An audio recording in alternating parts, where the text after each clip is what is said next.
जय हिंद दोस्तों, स्वागत है आप सभी का स्टडी प्रमोटर्स में। आज के इस वीडियो में देखिए 2026 का लगातार टेस्ट चल रहा है आपका, यानी कि जो भी इंपॉर्टेंट क्वेश्चन है 2026 में आ सकता है, लगातार आपको करवाया जा रहा है। देखिए ये पार्ट 6 है। इसके पहले वाले जितने भी पार्ट हैं अगर आप नहीं देखे हैं तो जाके वीडियो देखिए, बहुत ज़्यादा ही हेल्पफुल होगा आपके लिए यूपी बोर्ड परीक्षा के लिए। और यूपी बोर्ड की परीक्षा यानी कि फरवरी से ही होने वाली है, आपको बता दें फरवरी तक शायद आपका टाइम टेबल आ जाएगा। तो ज़्यादा से ज़्यादा प्रयास कीजिए आप सभी, ज़्यादा से ज़्यादा क्वेश्चन लगाने का।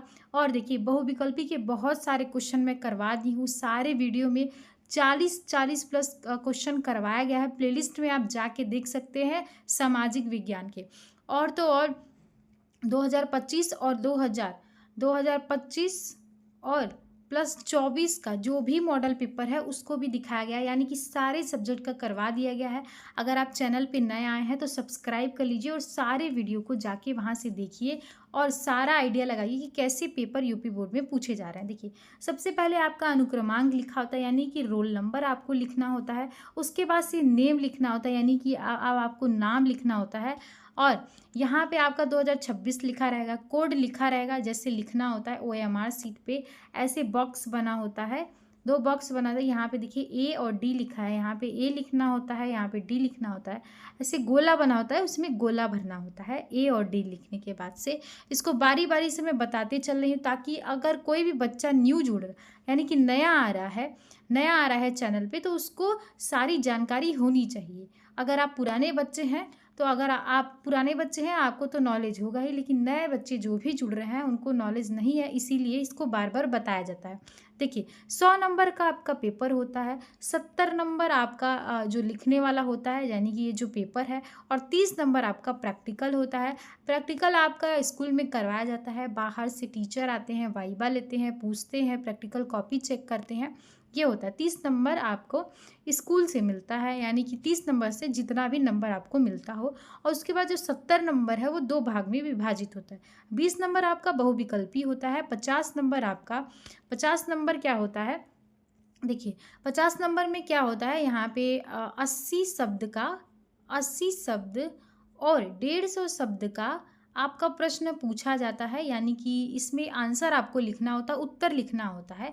ध्यान रहे सभी बच्चों को, अगर नए आए हैं तो देख लीजिए, पुराने बच्चों को भी नहीं पता है वो भी ध्यान से सुने। आपका पेपर का जो टाइम होता है 3 घंटे 15 मिनट आपको मिलते हैं पूरे, और 70 नंबर का क्वेश्चन होता है।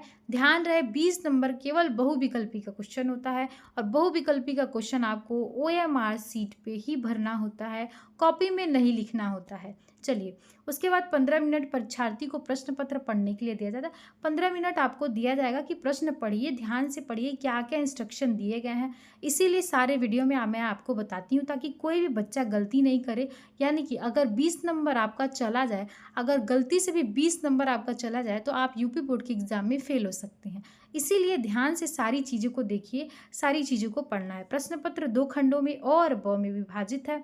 अ में बहुविकल्पी प्रश्न है जिसमें सही विकल्प OMR सीट पे भरना होता है। बार बार बताई हूँ, OMR सीट पे भरना होता है, कॉपी में यानी कि कॉपी सीट पे नहीं लिखना होता है। और जो भी OMR सीट पे आप भरेंगे, यहाँ पे 4 विकल्प दिए होंगे, 4 गोले भरने होते हैं, इन्हीं गोलों का प्रयोग करना हो। यानी कि अगर D ऑप्शन सही है तो D ऑप्शन में लगाइए, A, B, C और D है तो D में ही भरना है। अगर उसके बाद से अगर आपको लगता है कि नहीं इस वाले ऑप्शन में A वाला ऑप्शन सही होगा तो फिर आप इसको भर देंगे, पूरा कट जाएगा, एक भी नंबर आपको नहीं मिलेगा। केवल एक टॉपिक में यानी कि एक क्वेश्चन में एक ही गोला भरना होता है, ध्यान से भरना है। और वो भी गोला भरना होता है, वो जेल पेन का यूज़ नहीं करते हैं, डॉट पेन का प्रयोग कीजिएगा। डॉट पेन काला और नीला पेन लेके जाइएगा। और OMR सीट जो आपका होगा उसमें भी किसी भी प्रकार का इरेजर का प्रयोग, वाइटनर का प्रयोग नहीं करना है आपको। ध्यान रहे सभी बच्चे। और जो बच्चे चौक लेके जाते हैं ना, चौक से ऐसे मिटा देते हैं, वो भी आपको नहीं करना। सारी चीज़ें आपको अच्छे से समझ में आ गई होगी। चलिए अब देखते हैं बहुविकल्पी क्वेश्चन कौन कौन से पूछे गए। बहुत ज़्यादा इंपॉर्टेंट आ जाता है, यानी कि पिछले वर्ष का ये प्रश्न पत्र है। आपको बता दें 2025 और 24 का क्वेश्चन पेपर है ये पिछले वर्ष का। यही चीज़ें आपको करवाई जा रही है। इंपॉर्टेंट क्वेश्चन भी इसमें बहुत ज़्यादा, यानी कि 20 क्वेश्चन बहुत ज़्यादा इंपॉर्टेंट है। सीरियसली पढ़िएगा सभी बच्चे। चलिए बताना है आपको। देखिए, और क्या आप एनसीईआरटी पढ़ रहे हैं? सारी वीडियो में एनसीईआरटी का इम्पोर्टेंट बता रही हूँ। अगर किसी भी कंपटीशन एग्ज़ाम की तैयारी करना है आपको, तो यानी कि किसी भी कंपटीशन एग्ज़ाम का कोई भी कितना हाई से हाई एग्ज़ाम हो, अगर एनसीईआरटी नहीं पढ़ रहे हैं तो बहुत बड़ी गलती कर रहे हैं। एनसीईआरटी बुक है, एनसीईआरटी बुक को रखे रहिएगा। बहुत बच्चे होते हैं एनसीईआरटी बुक को बेच देते हैं, उसको बेचिएगा मत, प्लीज़ मत बेचिएगा। अगर आप कंपटीशन एग्ज़ाम की तैयारी कर रहे हैं, उसको रखे रहिए, बाद में पढ़ लीजिएगा, लेकिन उसको बेचना नहीं है। एनसीईआरटी बुक बहुत ज़्यादा इंपॉर्टेंट हो जाता है। चलिए, बताना है पहला क्वेश्चन क्या है। पहला क्वेश्चन क्या है बताइए आप सभी। देखिए, यहाँ पे पहला क्वेश्चन है, भारत में कुल क्षेत्रफल का कितना प्रतिशत हिस्सा पर्वतीय है? बताइए, कितना प्रतिशत हिस्सा पर्वतीय है? आंसर सभी बच्चे देंगे इसका। देखिए, पहला ऑप्शन क्या है? 40%। दूसरा ऑप्शन क्या है? 30 है। तीसरा ऑप्शन क्या है? 27 है। और चौथा ऑप्शन क्या है? 16% है। बताना है आप सभी बच्चों को। देखिए, एनसीईआरटी का ही क्वेश्चन है ये। एनसीईआरटी इतना ज़्यादा इंपॉर्टेंट होता है सारे सब्जेक्ट का। देखिए, अगर आप तो क्लास 10th में आ गए हैं, 9th का 6 to 12 एनसीईआरटी पढ़ना होता है। सारे एग्ज़ाम के लिए बता रही हूँ, कितना भी ऑल ओवर एग्ज़ाम है, ठीक है, उसमें 6 to 12 एनसीईआरटी पढ़नी होती है। देखिए, अगर आप 6 से 10 तक के एनसीईआरटी अगर आपकी तैयार है बहुत अच्छे से, कोई भी कंपटीशन होगा, उसके बाद से 12th की एनसीईआरटी तैयार कर लेंगे, 11 12 की, कोई भी कंपटीशन आपका कभी भी नहीं रुकेगा। ध्यान रहे सभी बच्चों को। देखिए, अब बताना इसका उत्तर बताइए। मेरा गाइडेंस ये है आप सभी को। देखिए, अच्छे मार्क्स तो लाने हैं आपको, लेकिन साथ के साथ एनसीईआरटी भी लेके चलना है। एनसीईआरटी को, ताकि आपका जो बेस है वो अप होता जाए, हमेशा अप होता जाए, एनसीईआरटी से ही वो होगा। चलिए, उत्तर बताना है आपका क्या होगा इसका राइट आंसर। 30% होगा इसका राइट आंसर, यानी कि बी ऑप्शन एकदम राइट होगा। यानी कि भारत में जो भी कुल क्षेत्रफल का कितना हिस्सा पर्वतीय है वो 30% है। अब उसके बाद से चलिए, दूसरा क्वेश्चन क्या है। बिना टाइम लॉस किए, यानी कि बिना टाइम बर्बाद किए, क्वेश्चन को बारी बारी देखेंगे और इसके इंपॉर्टेंस क्या है वो भी देखेंगे। देखना है, निम्नलिखित में से कौन सा भारत में लुप्त अस्तित्व वर्ग में है? देखिए, जिन बच्चों को लुप्त अस्तित्व वर्ग नहीं समझ में आ रहा है, ये मेरा काम है समझाना, मैं आपको बताती हूँ। देखिए, क्या अभी आपको गौरैया दिख रही है? नहीं दिख रही है। ऐसे ही बहुत सारे जानवर लुप्त होते जा रहे हैं। देखिए, गिद्ध भी आपको नहीं दिखेगा। देखिए, गिद्ध का काम क्या होता था? पर्यावरण को, यानी कि पर्यावरण को साफ करना होता था। मैं उदाहरण के तौर पे बता रही हूँ आपको, एग्जाम्पल के। जो गिद्ध होते थे, यानी कि कोई भी पशु अगर रोड पे मरा हुआ होता था, मर जाता था, तो उसके मांस को कौन खाता था? गिद्ध खाता था। यानी कि एक सफाई का कार्य कर रहा है, यानी कि पर्यावरण को वो स्वच्छ बना रहा है, पर्यावरण स्वच्छ बना रहा है। और वहीं अब गिद्ध क्या कहते हैं, लुप्त अस्तित्व वर्ग में आ गए हैं, यानी कि वो बहुत कम दिखते हैं। वैसे ही गौरैया भी बहुत कम दिखती है। यही उत्तर पूछ रहा है, यानी कि भारत में लुप्त अस्तित्व वर्ग में कौन है? 4 ऑप्शन दिए गए हैं, चारों ऑप्शन में से आपको बताना है। बताइए, उत्तर बताइए। एशिया हाथी, चीता, गेंडा या नीली भेड़? अब आपको बताना है, यहाँ पे उत्तर बताइए। देखिए, गेंडा तो आपको दिख जाएगा, नीली भेड़ हो गया, चीता हो गया या एशियाई हाथी हो गया। बताना है क्या होगा? चीता इसका राइट आंसर होगा। क्या होगा? चीता। चीता इसका राइट आंसर होगा। चीता इसका राइट आंसर होगा। चलिए, अब बताना है। देखिए, ये वाला क्वेश्चन आपको मैं करवाई हूँ, ये क्वेश्चन पूछा गया है, क्वेश्चन पूछा गया है, इसीलिए इस क्वेश्चन को लेके आई हूँ। देखिए, सोहन अपने पशुओं के गोबर से ऊर्जा प्राप्त करने हेतु बायोगैस प्लांट लगाता है। सोहन के पास एक पशु है, यानी कि गाय है, और गोबर से ही ऊर्जा प्राप्त करने के लिए बायोगैस प्लांट लगाता है। और ऊर्जा प्राप्त करने का यह तरीका है, मतलब ये पूछ रहा है कि जो ऊर्जा प्राप्त करने का उसका वो तरीका है वो क्या है, आपको बताना है। परंपरागत, गैर परंपरागत, जुगाड़ू है, इनमें से कोई नहीं है। सबसे पहली बात तो आपको ये जानना है कि ऊर्जा के गैर परंपरागत स्रोत क्या है। पहली पॉइंट ये है इसका। देखिए, पहला पॉइंट ये है, यानी कि इसका उदाहरण सबसे ज़्यादा पूछा जाता है, हर एक क्वेश्चन में पूछा जाएगा, परंपरागत ऊर्जा का स्रोत क्या है या नवीकरणीय ऊर्जा का स्रोत क्या है। यानी कि जो नवीकरणीय ऊर्जा का स्रोत है उसे ही परंपरागत ऊर्जा का स्रोत कहा जाता है। यानी कि नवीकरणीय ऊर्जा का जो स्रोत है वही परंपरागत है, यानी कि गैर परंपरागत ऊर्जा के स्रोत, गैर परंपरागत ऊर्जा के स्रोत हैं आपको बता दें ये गैर परंपरागत ऊर्जा के स्रोत हैं। ये देखिए गैर परंपरागत ऊर्जा के स्रोत या नवीकरणीय ऊर्जा, अगर कुछ भी आता है तो ये दोनों सेम ही है। बता दें आपको, देखिए स्क्रीन छोटा है, बहुत सारी चीज़ें एक साथ नहीं आएंगी, इसीलिए मैं चाहती हूँ थोड़ा सा शॉर्ट में लिखती हूँ, आप इसको मैनेज कर लीजिएगा। शॉर्ट में लिखती हूँ थोड़ा, ताकि आपको दिख सके।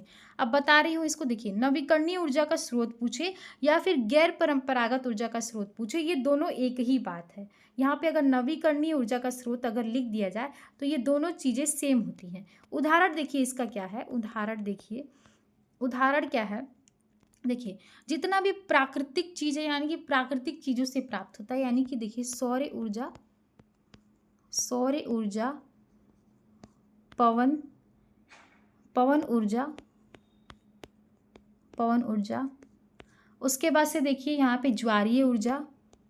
ये ज्वारीय ऊर्जा जो होता है ना, ये समुद्र से प्राप्त होता है। बड़े बड़े जो समुद्र होते हैं वहाँ पे जो ज्वार भाटा आता है, लहरें ऊपर उड़ती हैं और नीचे आती हैं, तो उससे प्राप्त होता है। देखिए प्राकृतिक चीज़ों से ही संबंधित है ये। और जो बायोगैस हो गया, ये क्या होता है आपका गैर परंपरागत ऊर्जा का स्रोत होता है, यानी कि नवीकरणीय ऊर्जा होता है। आपको हमेशा याद रखना है, ये सारा क्वेश्चन आपका सॉल्व हो जाएगा तुरंत की तुरंत।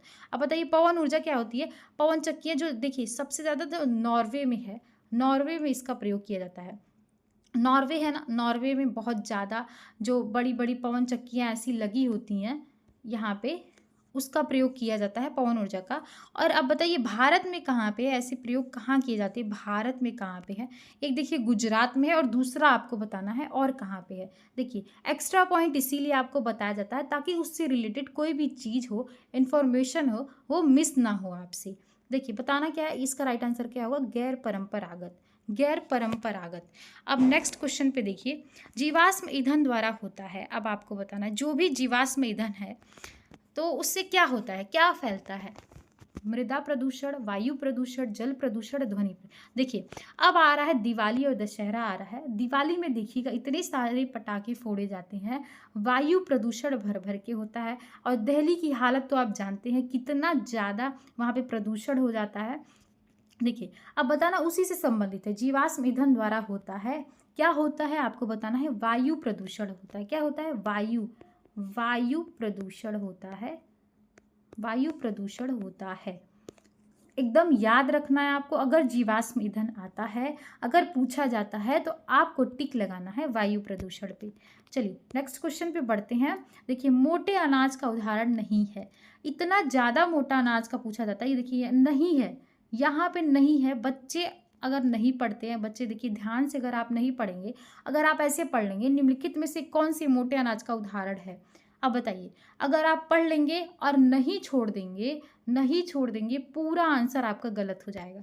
कभी भी अगर ऐसे क्वेश्चन आ रहा है बहुत ध्यान से पढ़ना है, नहीं और हाँ को ध्यान में रखना है, उसके बाद ही उत्तर देना है। नहीं है, देखिए अब आपको बताई हूँ, बार बार बताई हूँ, ज्वार, बाजरा, मक्का, रागी क्या होता है, ये मोटा अनाज होता है, मोटा अनाज। अब देखिए इसमें से कौन कौन सा है, ज्वार है, बाजरा है और रागी है, ये क्या है, मोटे अनाज में आएगा।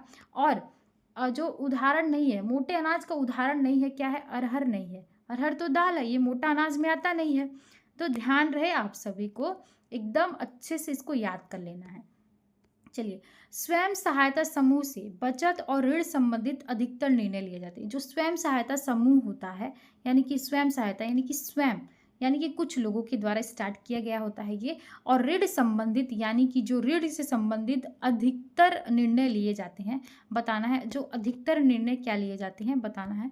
देखिए स्क्रीन पे आपको दिख रहा होगा, चलिए इसका आंसर बताना है। ये देखिए 2025 और 24 में पूछा गया है, ध्यान रहे जो भी क्वेश्चन मैं लेके आई हूँ ये सारे पिछले वर्ष के प्रश्न पत्र हैं और यहीं से क्वेश्चन उठाए जाएंगे, कोई भी न्यू क्वेश्चन नहीं बनेगा। ध्यान रहे सभी बच्चों को। देखिए 1 से 2 क्वेश्चन बस मिल सकता है, ज़्यादा नहीं मिलेगा आपको। अब बताइए उत्तर क्या होगा यहाँ पे, बैंकों द्वारा, सदस्यों द्वारा, गैर सरकारी संगठन द्वारा, इनमें से कोई नहीं। देखिए जो यहाँ पे बैंकों द्वारा होगा ही नहीं, ध्यान रहे बैंकों द्वारा होगा ही नहीं यहाँ पे, यहाँ आंसर क्या होगा, समूह के सदस्यों द्वारा सामूहिक सामूहिक रूप से। जो सदस्य है ना, सदस्यों द्वारा होता है, यानी कि समूह के जो उस समूह के जो जिस बैंक की बात की जा रही है, इस स्वयं सहायता समूह की बात की जा रही है, उन्हीं के सदस्यों द्वारा ये निर्णय लिया जाता है। ध्यान रहे सभी बच्चों को। 7वां क्वेश्चन क्या बोल रहा है, देखिए 7वां क्वेश्चन क्या है, निम्नलिखित में से कौन सा व्यक्ति अर्थव्यवस्था के प्राथमिक क्षेत्र से संबंधित है। देखिए 3 क्षेत्रक होता है, तीनों क्षेत्रक का बारी बारी से नाम पूछता है, यानी कि ऑप्शन दे देगा कि मत्स्य या पशुपालन किस क्षेत्र से संबंधित है। देखिए जो भी प्राथमिक क्षेत्र होता है वो कच्चा माल उपलब्ध कराता है, यानी कृषि से संबंधित होता है। दूसरा क्या होता है, जो होता है यानी कि जो कच्चा माल रॉ मटेरियल मिल रहा है उससे अगर कोई उत्पादन बन रहा है, यानी कि अगर यहाँ पे गेहूं है, गेहूं मिल रहा है तो ये प्राथमिक क्षेत्र हो गया। और उसी गेहूं यानी कि उसी आटे से अगर ब्रेड बनाया जा रहा है, जो आप ब्रेड खाते हैं, वो क्या हो गया, द्वितीय क्षेत्र में आ गया। ध्यान रहे सभी बच्चों को। तृतीय क्षेत्र में क्या होता है, सेवा प्रदान करता है, जो उसे तृतीय क्षेत्र बोलते हैं। तीनों चीजें कंफर्म होनी चाहिए आपको, और तीनों चीजें बार बार पूछी जाती हैं। देखिए मछुआरा, शिक्षक, डाकिया या व्यापारी, क्या होगा, देखिए यहाँ पे क्या होगा, यहाँ पे आंसर बताइए, मछुआरा होगा। उत्तर क्या होगा, मछुआरा होगा। चलिए उसके बाद से यदि हम लैंगिक भेदभाव की बात करते हैं तो इसका अर्थ होता है, देखिए लैंगिक भेदभाव की अगर बात कर रहे हैं तो इसका अर्थ क्या होगा, आंसर बताइए। देखिए पढ़िए इसका उत्तर, पहले पढ़िए। समाज में स्त्री पुरुष की असमान भूमिका, स्त्री पुरुष के मध्य जैविक भिन्नता, ये क्यों आएगा, ये तो बिल्कुल नहीं आएगा। इसका आंसर काट दीजिए। जैविक भिन्नता तो अलग बात होती है, ठीक है। और बालक एवं बालिकाओं की संख्या में असमानता, ये भी नहीं होगा। इनमें से कोई ये भी नहीं होगा। बचा कौन सा, देखिए ये बचा समाज में स्त्री पुरुष की असमान जो भूमिका है, यानी कि असमान जो भूमिका है वो होगा इसका राइट आंसर। चलिए देखिए 9वां क्वेश्चन क्या बोल रहा है, देखिए व्यक्ति की गरिमा और आज़ादी के संरक्षण के लिए सबसे उपयुक्त व्यवस्था कौन सी है, बताइए। उत्तर आप बताना है, आपको उत्तर बताना है। आज़ादी के संरक्षण के लिए देखिए इसमें सबसे उपयुक्त व्यवस्था या कहाँ पे होती है, व्यक्ति की गरिमा और आज़ादी आपको कहाँ मिलती है, राजतंत्र पे मिलेगी नहीं, क्योंकि राजा का शासन होता है, ये तो बिल्कुल नहीं होगा। लोकतंत्र होगा इसका आंसर। और तानाशाही तो बिल्कुल नहीं हुई। तानाशाही में होता है राजा सर्वश्रेष्ठ, जो व्यक्ति है वो सर्वश्रेष्ठ मानता है, तो यहाँ पे बिल्कुल नहीं होगा। आज़ादी तो मिलेगी नहीं और गरिमा भी नहीं रहेगा यहाँ से। तो इसमें से राइट आंसर क्या होगा, लोकतंत्र में ही ऐसा संभव है। जो गरिमा है व्यक्ति की और आज़ादी के संरक्षण है, यानी कि अगर कोई भी कानून है, अगर कोई भी चीज़ है, समान चीज़ें लागू हो रही हैं सारे व्यक्ति पे, यानी आज़ादी मिल रही है, आप कहीं जा सकते हैं, घूम सकते हैं, यानी कि सार्वजनिक स्थानों पे जा सकते हैं, घूम सकते हैं, मंदिर जा सकते हैं, कुछ भी कोई भी चीज़ें, किसी भी प्रकार की जो आज़ादी है वो लोकतंत्र में ही होती है, राजतंत्र या तानाशाही में बिल्कुल नहीं होती है। चलिए उसके बाद से 10वां क्वेश्चन है उपभोक्ता अदालत। देखिए इसका क्वेश्चन मैं करवाई हूँ, नेक्स्ट वाले वीडियो में जो बच्चे देखे हैं उसका राइट आंसर बता देंगे। ये पूछता है, ये पूछेगा जो लॉन्ग क्वेश्चन होता है उसमें भी पूछा जाता है कि, और शॉर्ट क्वेश्चन में क्या पूछते हैं। देखिए ये क्वेश्चन हो गया, और दूसरा क्वेश्चन क्या पूछता है, उपभोक्ता दिवस कब मनाया जाता है, ये पूछा जाता है, बार बार पूछा जाता है। अभी ये इसका आंसर आपको पता चलेगा कि उपभोक्ता दिवस कब मनाया जाता है। पहला ऑप्शन देखिए, उपभोक्ता अधिकारों की रक्षा करता है, यानी कि उपभोक्ता अदालत क्या करता है, और क्या है, अंतर्राष्ट्रीय व्यापार को बढ़ावा देता है। उसके बाद से मानवाधिकार की रक्षा करता है, उद्योगों के बीच प्रतिस्पर्धा को नियंत्रित करता है। क्या होगा, देखिए उपभोक्ता है तो उपभोक्ता से ही संबंधित क्या होगा, रक्षा करती है उपभोक्ता अदालत, क्या करती है, रक्षा करती है। उसके बाद से चलिए 11 क्वेश्चन नंबर, सरदार सरोवर बांध किस नदी पे है। इतने बार इसको बताई हूँ इस क्वेश्चन को, और इतने बार पूछा गया यूपी बोर्ड के एग्जाम में। सरदार सरोवर बांध नर्मदा नदी के किनारे स्थित है, सभी बच्चे याद कर लीजिएगा इसको। अब उसके बाद से 11 क्वेश्चन नंबर 12 है, प्रखंड पूछ रहा है, यानी कि जो जोन होता है रेल का, वो पूछा जा रहा है कि भारतीय रेल में रेल प्रखंडों की कुल संख्या कितनी है। 18 इसकी संख्या है, सभी बच्चे इसको याद करेंगे, 18 इसकी संख्या है। उसके बाद से देखिए निम्नलिखित में से कौन सा खनिज धात्विक है, धात्विक खनिज पूछ रहा है। ऑप्शन के हिसाब से तांबा इसका राइट आंसर होगा। जो तांबा है इसका राइट आंसर होगा, अभ्रक भी नहीं होगा, पोटास भी नहीं होगा, सल्फर भी नहीं होगा। आंसर क्या होगा, तांबा इसका आंसर होगा। क्वेश्चन नंबर 14 है, अब देखिए कौन सा परंपरागत ऊर्जा का स्रोत है। देखिए गैर परंपरागत आपको बताई हूँ प्राकृतिक चीज़ों से संबंधित होता है। अब बताना है, देखिए यहाँ पे सौर ऊर्जा, पवन ऊर्जा, आणविक ऊर्जा। तो ऑप्शन के जो ऑप्शन दिया है उस हिसाब से जो प्राकृतिक गैस है परंपरागत ऊर्जा का स्रोत है, ये राइट आंसर होगा। चलिए 15 है क्वेश्चन नंबर, बहुत ज़्यादा बार पूछा गया है। 2024 में भी पूछे हैं इसको, 2023 में भी और 2025 में भी इस क्वेश्चन को पूछा गया है। श्रीलंका एक स्वतंत्र राष्ट्र कब बना था? अब इसका ऑप्शन बताना है आपको कि कब बना था। बताइए, सभी बच्चे आंसर बताएंगे।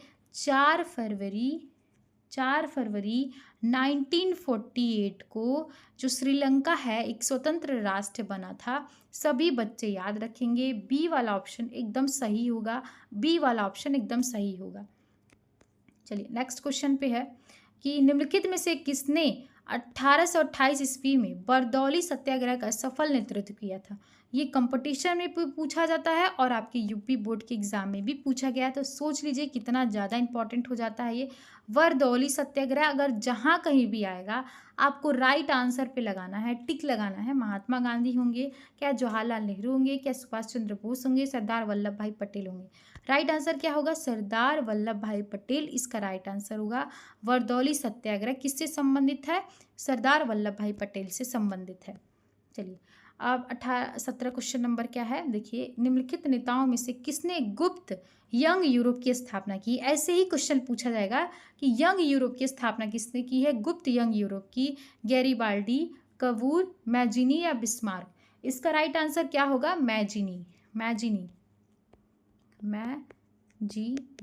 इसका राइट आंसर होगा। सभी बच्चे याद करते जाइए सारे क्वेश्चन को।